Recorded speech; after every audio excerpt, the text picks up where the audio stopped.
In today's video, I am going to teach you how to present and export your design in Figma. First, make sure your design is open in Figma so everything you need is on the canvas and ready to go. We'll start with presenting, then move into exporting so you can confidently showcase your work and deliver the exact files your team needs. To present your design, head to the top right toolbar and click the play icon. This opens your design in a new tab, switching you into present mode. It's perfect for walking through prototypes, showing flows, and giving stakeholders a clear sense of how interactions feel. Once you are in present mode, use the Options menu to tailor the experience. You can change device settings to preview your work on the right screen size, adjust background colors to better match your brand or improve contrast. And choose scaling options so your frames fit the viewer's screen cleanly without awkward cropping.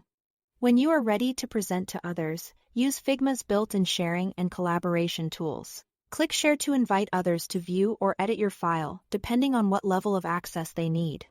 If you are running a live walkthrough, turn on Spotlight so everyone follows your view in real time. This keeps the group focused on the same frame or prototype step and avoids people drifting into other parts of the file during your presentation. Now, let's export your work.